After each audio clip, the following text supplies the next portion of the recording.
Hola, ¿qué tal, estimados galenos? El día de hoy vamos a ver un tema de medicina interna enfocada a lo que sería infectología de neumonía. En este caso, neumonía es uno de los temas principales hablándose del rubro tanto de neumología como lo que sería infecto, porque constituye una de las enfermedades infecciosas más comunes en el país, incluso más después de lo que fue la pandemia en 2020 por el SARS-CoV-2. Entonces, en este caso vamos a enfocarnos a la neumonía en el paciente adulto, porque sabemos que es todo un tema distinto, porque hay muchos datos o pautas epidemiológicas que cambian en el paciente pediátrico al paciente adulto, ¿vale? Entonces, hay ciertas modificaciones que se hicieron después de lo que fue el tema de SARS-CoV-2 en la pandemia en 2020. Pero evidentemente no todo cambió, ¿vale? Sí es importante saber eso. SARS-CoV-2 lo vamos a tocar en un tema en específico porque sabemos que la importancia que tiene ese tema pues es muy grande y más porque no ha pasado mucho tiempo después de lo que fue la pandemia. Entonces vamos a empezar con el tema de neumonía, empezando con lo que es la definición y su clasificación, que son dos puntos muy importantes. La primera es que tenemos que es una enfermedad infecciosa respiratoria aguda, potencialmente mortal. En este caso hay que recordar que es una patología que no aparece de manera crónica, no aparece de manera insidiosa, sino que todo se va a dar de forma precipitada, súbita en los pacientes. Casi siempre va a existir algún factor de riesgo, pueden ser pacientes que están en inmunosupresión crónica, como el caso de diabetes o hipertensión, pacientes que tienen algún otro tipo diferente de inmunocompromiso, como infección de VIH. Obviamente sabemos que en el paciente con VIH la causa de neumonía es muy distinta al paciente que no tiene VIH, porque sabemos que en el contexto de inmunosupresión por este virus, lo más común es que haya una infección por Pneumocystis jirovecii, ¿vale? Pero en todo paciente donde no se tome en cuenta este contexto, donde no entre dentro de este rubro, vamos a tener que aplicar todo lo que vamos a decir en esta clase, ¿vale? En cuanto a lo que sea la clasificación, tenemos lo que básicamente ya nos han enseñado desde la facultad, la adquirida en la comunidad o también conocida como extrahospitalaria y la nosocomial o también conocida como intrahospitalaria. Ahora, de la nosocomial o intrahospitalaria, quiero que la recuerden también con una subclasificación que mucha bibliografía le da. La GPC no la menciona, pero es más fácil poder entenderla con esta subclasificación que les voy a decir. Y es la que está asociada a ventilación mecánica invasiva y la que no está asociada a ventilación mecánica. ¿Por qué?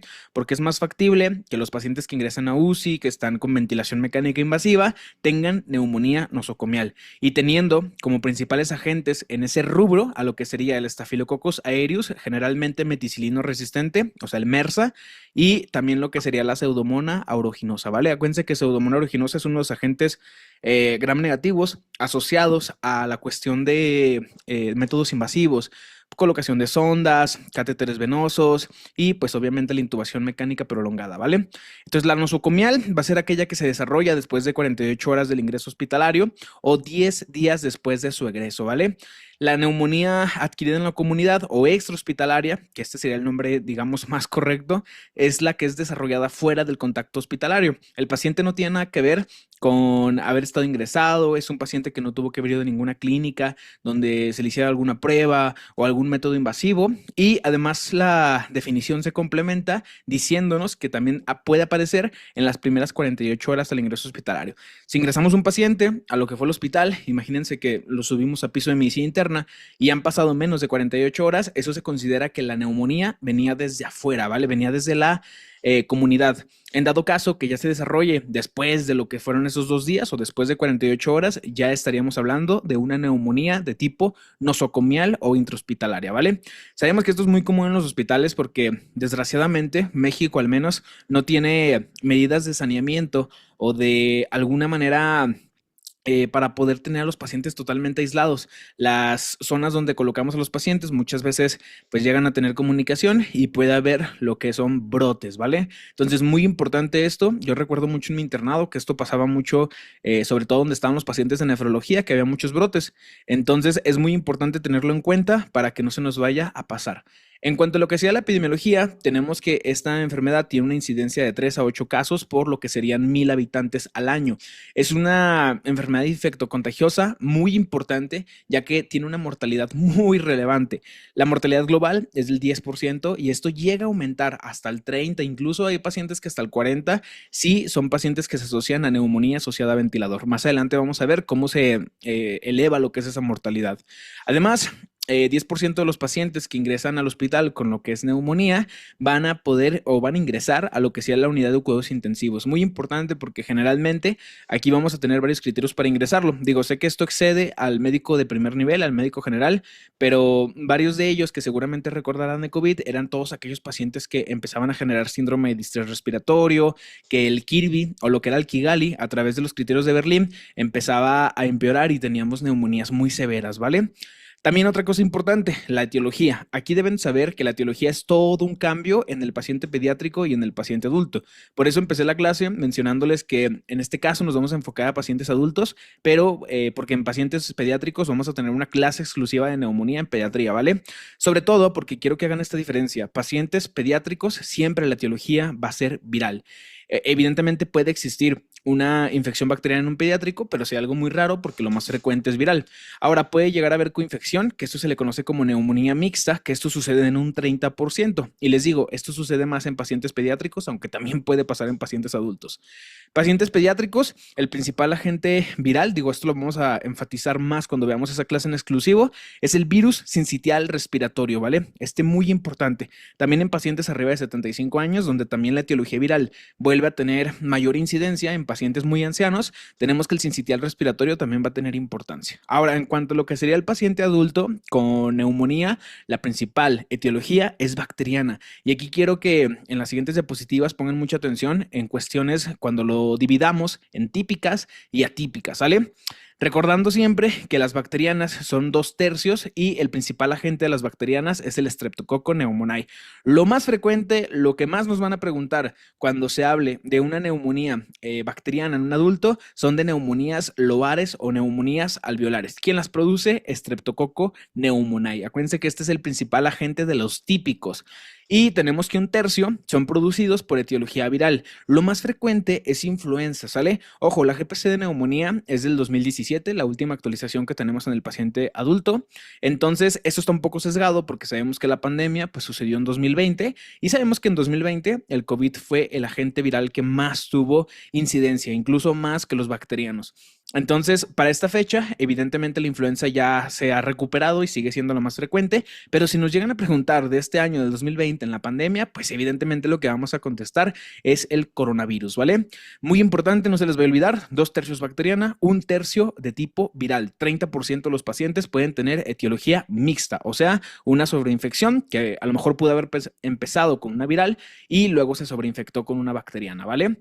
Ahora, esta es la diapositiva hablando de etiología más importante porque si entendemos esto vamos a poder entender cuando vayamos al tratamiento y al diagnóstico cómo es que lo vamos a hacer.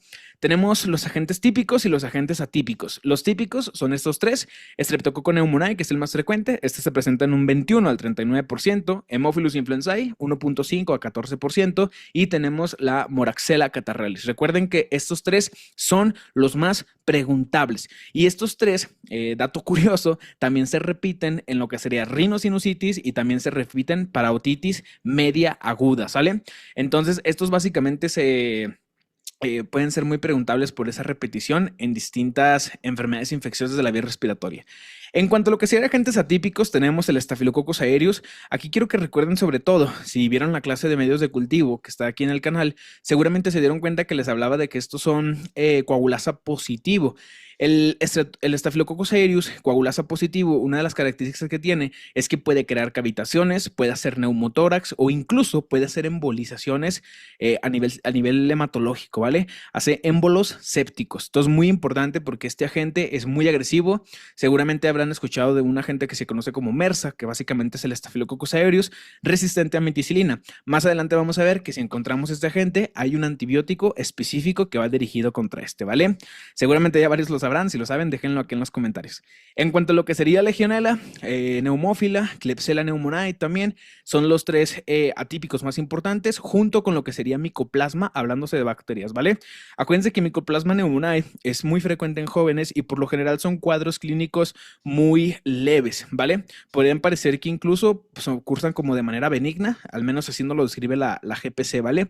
Ahora, Casi siempre las neumonías atípicas se conocen así porque son extremadamente raras, a excepción de lo que serían las etiologías por virus. Recuerden, los virus también causan neumonías atípicas, pero los virus sí son un poco más frecuentes y más teniendo el contexto de lo que acaba de pasar en la pandemia, ¿no? En 2020 con lo que fue coronavirus. Pero recuerden, oficialmente los virus son de neumonías de tipo atípicas, ¿vale? Por eso los niños, la gran mayoría, va a tener neumonías de tipo atípicas, ¿vale? Entonces, muy importante y vámonos a lo que sería la prevención. En este caso, sabemos que los principales agentes del lado típico es Streptococcus pneumoniae, del lado atípico, pues lo que serían los virus, sobre todo coronavirus y lo que sería influenza. Entonces, la prevención va a estar dirigida a pacientes mayores de 60 años, aplicar vacunas a todos aquellos que tengan factores de riesgo y pues uno de ellos es que sean mayores de 60 años, ¿vale? La primera pues va a ser la vacuna contra el neumococo. Esta ya cambió, la que menciona la GPC es la de 13 serotipos, en este caso ya está la de 23, que es la famosa Pneumovax 23, y también vamos a aplicar la vacuna contra la influenza. Recuerden, a los pacientes mayores de 60 años, digo, aquí no voy a tocar el tema de pediatría, pero ya seguramente cuando veamos el tema de vacunas, vamos a hablar de estas vacunas en pediatría, ¿vale? Entonces, muy importante, mayores de 60 años, ambas, tanto la influenza como lo que es la vacuna del Pneumovax 23, hay que aplicarla. Estos serían los factores de riesgo. ¿En qué pacientes podemos aplicarlo antes de los 65 años, lo que es esta vacuna? En todos los pacientes que cumplan algún factor de riesgo, ¿vale? Sean hipocosos, tengan diabetes, tengan inmunosupresión por alguna razón, algún antecedente de BC. Y lo que nos dice la GPC es que pacientes de menos de 65 años que no tengan factores de riesgo, que serían todos estos, no se recomienda lo que es la vacuna a esta edad, ¿vale? Ya obviamente llegando a una edad geriátrica hay que empezar a aplicarlo porque el riesgo de que se pueda generar una infección ya después de esa edad, pues ya es más frecuente, ¿vale? Ahora, en cuanto a la clínica, tenemos tres principales datos pivote que podríamos poner incluso cuatro importantes. Tenemos lo que es la tos en un 41%, tenemos el esputo purulento en un 30%, tenemos la fiebre en un 28% y tenemos lo que es el dolor pleurítico. El dolor pleurítico, aquí se me fue un dedazo, pero era el 3% en lo que aparecía, lo que menciona la GPC. Y deben de saber que la tos, el esputo purulento y la fiebre van a ser nuestra triada clásica. Yo creo que es fácil poder identificar cuando un paciente trae lo que es una neumonía, porque si se fijan es un cuadro muy típico lo que presentan los pacientes. Además de esto puede haber taquipnea, puede haber taquicardia, sobre todo por lo que es la cuestión de la fiebre, puede haber disnea e incluso puede haber hipoxemia. Ponemos lo que es el pulsoxímetro del paciente y pues evidentemente va a poder desaturar. Evidentemente va a ser más grave según el tipo de neumonía que traiga el paciente. Incluso podemos sacar lo que sería su PAFI o su SAFI, ¿vale? Que son estos índices que se hicieron después para poder catalogar lo que es el síndrome de distrés respiratorio agudo, ¿vale? Acuérdense que uno es el Kirby, otro es el Kigali y ambos se usan los criterios de Berlín para poder estadificar. ¿Por qué no lo menciono o por qué no lo pongo aquí en las diapositivas? Porque la guía de práctica clínica de neumonía bacteriana no lo menciona. Entonces, no es algo rentable que debamos ver necesariamente en esta clase. Evidentemente, cuando lleguemos a la clase de SARS-CoV-2, la clase de COVID, ahí sí vamos a tocar ese tema en cuanto a lo que serán esos criterios en específico, ¿vale? Entonces, muy importante, a la auscultación pueden haber tres cosas distintas: egofonía, soplos a nivel respiratorio, sobre todo soplo tubárico lo menciona, y lo que sería crepitaciones. Sobre todo quiero que recuerden lo que es la crepitación, porque recuerden que uno de los mecanismos fisiopatológicos que hacen las bacterias a este nivel es que generan lo que son exudados intraalveolares. Entonces estos exudados básicamente es como si fuera una nata que se encuentra dentro, que se despega y se vuelve a pegar. Entonces la manera en que yo lo entendí cuando me lo explicaron es que cuando el paciente respira y distiende lo que es el alveolo y luego vuelve a su posición original, se suena como si fuera un velcro que se está pegando y despegando, ¿vale? Entonces eso es la crepitación clásica, ¿vale? Muy importante, la neumonía es la causa más común de dolor torácico en el adulto, y fíjense que yo cuando leí esto, pues sí me saqué de onda porque pues yo pensé que era, no sé, la angina pectoris debida a un síndrome coronario agudo, que es lo que yo creía que era lo más frecuente, pero no. Fíjense que lo más frecuente es que la neumonía es la causa más común de dolor torácico en el adulto. Entonces, muy importante tenerlo en cuenta, no se les va a olvidar. Recuerden la egofonía, recuerden la crepitación, recuerden la clínica clásica del paciente con neumonía, ¿vale?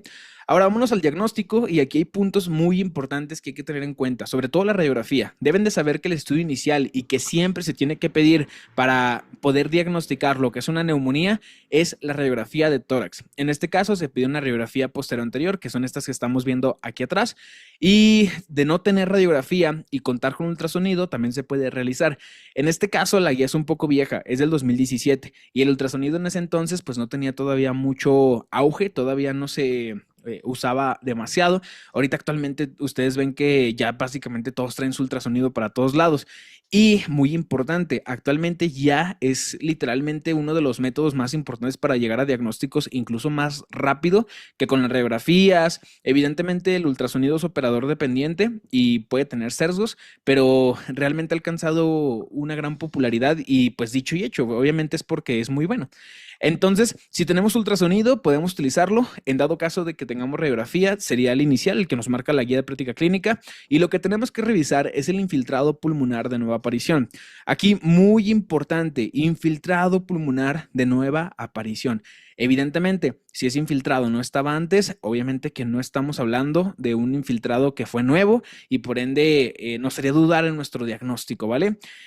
Lo más frecuente es que existan 3 tipos de patrones radiográficos y de hecho esto tiene muchísima importancia para poder llegar a lo que es el diagnóstico. Ahora, una imagen jamás nos va a establecer el diagnóstico etiológico. O sea, yo no puedo decir, el ovario es bacteriano, el intersticial es por hongos y el retículo nodular es por bacterias también. No, no se puede. Esto nada más nos da una orientación, pero realmente no se puede completamente. Solamente nos orienta, pero no se puede hacer completamente lo que es el diagnóstico con una imagen. Ahora, si hay unos datos muy específicos que sobre todo nos hablan de Staphylococcus aureus, que es la cavitación y el neumotórax. Ahora, esto no es exclusivo de Staphylococcus aureus tampoco. Sabemos también que pacientes con pseudomonas también pueden hacer cavitaciones, el paciente con TB también puede hacer cavitaciones, entonces no es algo totalmente distintivo, ¿vale? Lo más importante sería hacer PCR o incluso hacer cultivos, que bueno, eso ya lo veremos más adelante cuando vamos a tomar lo que es el hemocultivo. En los patrones radiográficos, punto muy importante, tenemos neumonías de tipo lobar, neumonías intersticiales o también conocido como patrón reticular y el patrón que integra la combinación de los dos, que es el retículo nodular. Recuérdenlo, el patrón lobar siempre nos va a hablar de una neumonía de tipo típica, ¿vale? En este caso, lo más frecuente que tienen que pensar cuando vean esta radiografía es un Streptococcus pneumoniae, porque recuerden que es el principal de los atípicos y el que mayormente se presenta, ¿vale? Muy importante. Los pacientes con neumonía bacteriana pueden hacer derrames paraneumónicos. De hecho, lo más frecuente es que los haga Streptococcus pneumoniae. No así la etiología viral. La viral se va a ver con un patrón intersticial difuso, bilateral, ¿vale? Casi siempre va a haber este patrón que se ve como lineal en lo que son las radiografías. Y les digo, es bilateral, también se conoce como reticular y es lo más frecuente. Algo también que se me estaba pasando en la manifestación o patrón radiológico lobar, también aparte de ver ese infiltrado algo nodoso que vemos aquí sobre lo que es el hemitórax de tipo derecho. Algo que se me olvidó mencionar es que también podemos ver lo que es el broncograma aéreo, ¿vale? Entonces, muy importante, eso es un dato muy específico también de la neumonía lobar, ¿vale? Acuérdense que el Streptococcus pneumoniae es el principal. En cuanto a lo que sea el intersticial, ya les digo, es por virus, es por una infiltración difusa, bilateral, reticular, y la retículo nodular también se ve más en neumonías atípicas. Tanto el retículo nodular como el intersticial se ve más en neumonías atípicas, la lobar sería para una típica, ¿vale? En la retículo nodular vamos a encontrar que tiene patrón reticular o intersticial, pero aparte tenemos esos infiltrados algo nodosos que veíamos más en lo que era la infiltración lobar, ¿vale? Entonces es como una combinación, o al menos así yo lo interpreto.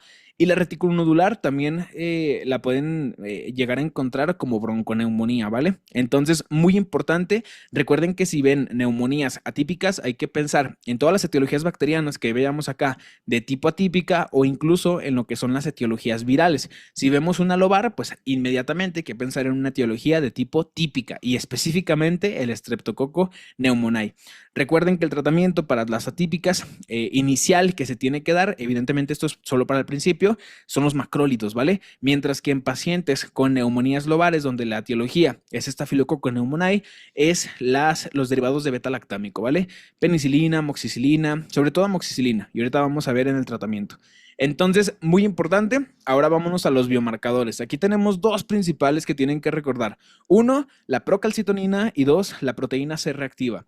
En cuanto a lo que sea la proteína C reactiva, si tiene menos de 20, es sospecha de etiología viral. Muy importante, también la tos en la clínica hace sospechar más etiología viral, ¿sale? Muy importante ese dato porque puede decir que el caso enfatice mucho lo que es la tos y aparte tenga PCR de 5 o de 6, pues evidentemente es una etiología viral en ese caso, ¿vale?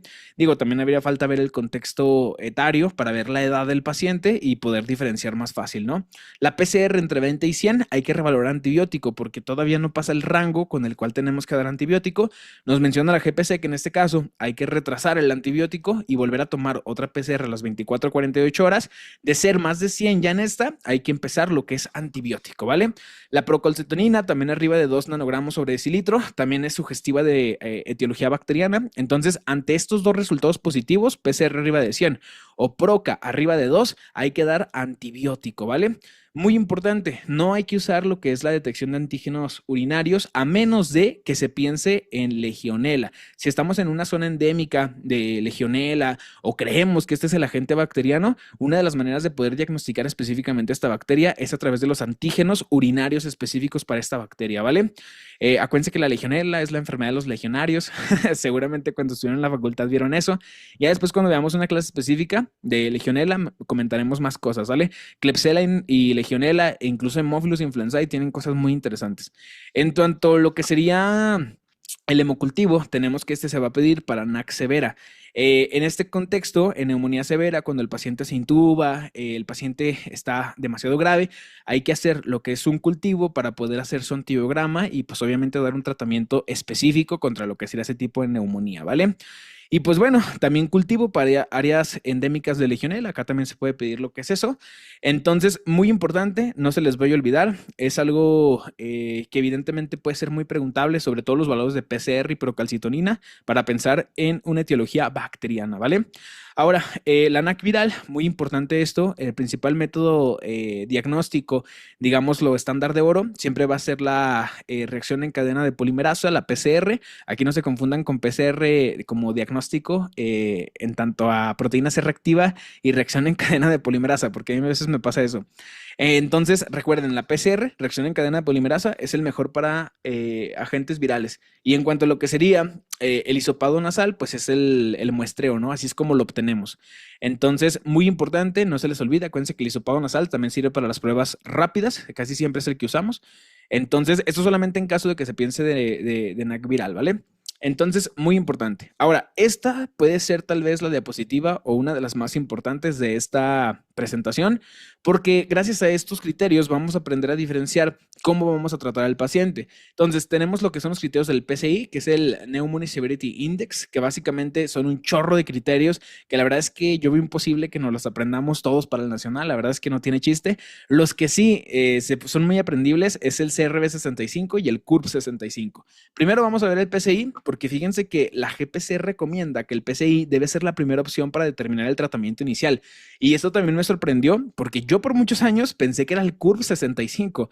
Entonces, PCI es el primero que debemos utilizar para ver el tratamiento inicial, si es ambulatorio, si es hospitalario o incluso pues ingresar a ese paciente a una unidad de cuidados intensivos, ¿vale? Entonces, si tenemos que el paciente obtiene un puntaje de clase 1 o clase 2, el tratamiento puede ser ambulatorio. Ahorita vamos a ver sus tratamientos y aquí entraría menos el paciente hipoxémico. Si vemos que el paciente ya desatura, empieza con saturación de menos de 90, hay que pensar en ese paciente, hospitalizarlo o al menos dejarlo en corta estancia, ¿vale? Un paciente con clase 3 hay que dejarlo en observación para ver si empeora o a ver si mejora. Es como un paciente que se va a quedar en el limbo, ¿no? Si mejora, lo mandamos a su casa con tratamiento. Si no mejora, lo ingreso al hospital, ¿vale? Clase 4 y clase 5 lo ingresamos a hospitalización porque es un paciente que ocupa tratamiento parenteral. Ahora, el CRB 65 es una escala prehospitalaria, mientras que el CURB 65 es una escala hospitalaria. Se preguntarán por qué, porque el CRB no incluye lo que es urea. Evidentemente en el hospital, pues nosotros sí vamos a poder tener lo que es urea y vamos a poder medir lo que es este nitrógeno ureico, ¿vale? Muy importante, el nitrógeno ureico arriba de 19 es parámetro positivo de un punto, pues, para el paciente con CURP 65, ¿vale? Acuérdense todos los demás, C de confusión, U de nitrógeno ureico, R de lo que sería frecuencia respiratoria, B de blood pressure y S 65 de 65 años arriba, ¿vale? Entonces, muy importante, hospitalaria, el CURP 65, dos criterios positivos se tiene que hospitalizar con el CURP 65. Con el CRB 65 que le quitamos el ítem del nitrógeno ureico, aquí solo con un punto vamos a hospitalizar al paciente, ¿vale? Es muy importante porque el CRB 65, incluso los paramédicos lo pueden usar en la ambulancia y pueden ir determinando pues cómo va a tratarse ese paciente una vez que llegue a lo que es el hospital, ¿vale? Entonces, muy importante, no se les voy a olvidar estas dos escalas que son súper, súper importantes para el nacional. A mí me han preguntado CRB 65 y CURP 65, entonces sí es importante que nos las aprendamos. Ahora, en cuanto a lo que sería cuestiones a tener en cuenta, el ingreso hospitalario también se puede hacer cuando tengamos un paciente que no tolera la vía oral o que tenga déficit cognitivo o enfermedades neuromusculares severas, sobre todo porque van a ser pacientes que por su poca movilidad van a tener postración y esto puede generar microaspiraciones que a final de cuentas pueden exacerbar todavía más una neumonía, ¿vale? Entonces, estos pacientes hay que vigilarlos muy bien. En cuanto a lo que sería la escala PCI, no es aplicable en ciertos criterios. Niños, mujeres embarazadas, pacientes inmunocomprometidos, neumonía intrahospitalaria y por aspiración. Incluso cuando sospechemos tuberculosis, la PCI no se puede utilizar, ¿vale? Ya cuando vayamos al tema de neumonía en pediatría, ya veremos cuáles escalas se usan allá. Yo sé que existen nuevas escalas, pero estas son las que nos menciona la GPC. Incluso, bueno, esto ya lo verán después, pero existe una escala para la determinación etiológica, que es la escala de Heckerling. Ya esto excede lo que es el conocimiento del médico general. Entonces, esas cosas no se las recomiendo que se las aprendan, simplemente lo que dice la guía de práctica clínica. Ahora, vámonos a lo que sea el tratamiento, y en este caso vamos a tener cambios en lo que sería el tratamiento antibiótico. Si tenemos bajo riesgo, si tenemos moderado riesgo, si tenemos alto riesgo, vamos a usar cosas distintas, ¿vale? Entonces, pongan mucha atención en todo esto. En cuanto a lo que sería la suplementación de oxígeno, vamos a otorgarla en caso de que tengamos menos de 92% de saturación. Ante dolor pleurítico, lo que tenemos que dar para tratamiento son AINES, no nos especifica la GPC un AINE, y muy importante, no dar todos esos medicamentos que se conocen como mucolíticos, seguramente los conocerán, el Ambroxol, la bromexidina, medicamentos también como el benzonatato, no sé si algún día los habrán escuchado, pero fíjense que de estos hay muchos estudios ya actualmente, bastantes revisiones sistemáticas o incluso metaanálisis que no los recomiendan porque básicamente no tienen la suficiente evidencia. Entonces, todo esto, pues no hay que darlo nunca, ¿vale? Muy importante a tener en cuenta sobre todo, ¿vale? En cuanto a lo que sean los esteroides, estos solo se van a dar en caso de neumonía severa. Ya recordarán en COVID que uno de los criterios más importantes era ver lo que era el Kigali, ver el Kirby, según lo que tuviéramos a la mano, para estandarizar si el paciente era acreedor a iniciar terapia corticoidea, ¿vale? Entonces, esto evidentemente ya lo veremos después, sobre todo en lo que es SARS-CoV-2. Ahorita no lo vamos a tocar, solamente recuerden que es para neumonía severa. En cuanto a lo que sería la NAC leve, vamos a usar amoxicilina en monoterapia. Eso es lo principal que se tiene que usar. Y la verdad es que ahorita actualmente ya sería un poco de jugársela, porque acuérdense que hay muchos agentes bacterianos que ya son muy resistentes a amoxicilina. Entonces, sí sería un poco ahí, pues difícil que solo dejáramos amoxicilina. Generalmente dejaríamos dos medicamentos, sobre todo porque hablar de neumonía, pues sí es algo más grave, no es una simple infección.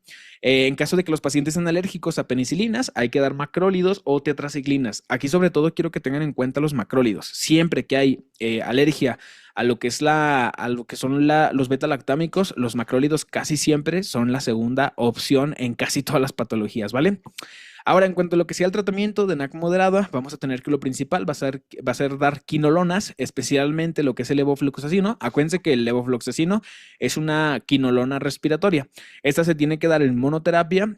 Otras opciones que tenemos, cefalosporinas de tercera generación como cefotaxima o ceftriaxona o amoxicilina más lo que sería un macrólido. En este caso ya agregamos lo que es el clavulonato, que acuérdense que el ácido clavulánico pues, es un medicamento que hace sinergia con la amoxicilina porque es un inhibidor de beta-lactamasa. Entonces, Siempre van en conjunto estos dos para el tratamiento de enfermedades un poco más severas, ¿vale? El macrólido junto con la amoxicilina, entonces sería lo recomendado en NAC moderada. Ahora, en caso de NAC severa, lo más ideal sería, uno, ingresar al paciente en la UCI, ¿vale?